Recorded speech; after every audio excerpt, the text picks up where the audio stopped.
పట్టణచు ఆ ప్రత్యేకమైన నీతిపరుడుగా ఉన్నారు.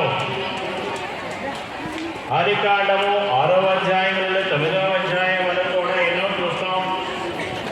అలాగే 88వ మహోత్సవాలకు వచ్చిన మనము దైవజన సాగరం దేవరాశయ్య గారు ఈ ఆధునిక కాలంలో ఎంతో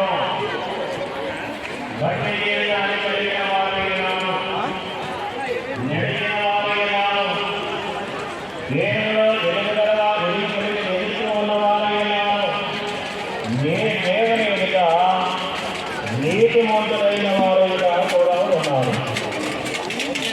దినాలైన దగ్గరగా దైవ ఏర్పాటులో ఈ మహోత్సవాలలో వచ్చిన మనము ఎలాంటి ఏదని ఎదుట ఏదని సన్నిధిగా ఆగకుండా 88వ సంవత్సరానికి దేవుడు నడిపిస్తూ ఉన్నారంటే దైవజనులు మన ఎదుట ఉన్న ప్రవక్తలు, పెద్దలు, మన ఏర్పాటు Bible mission head office Guntur పక్షముగా ఎన్నో అద్భుతమైన కార్యాలు, ప్రార్థనలు జరిగించబడుతూ ఉన్నాయి. నోవహు దేవుని పిల్ల అతని నీతి అతన్ని రక్షించను. నోవహు మరి ఆదికాండము 7వ అధ్యాయము 1వ వచనంలో మనం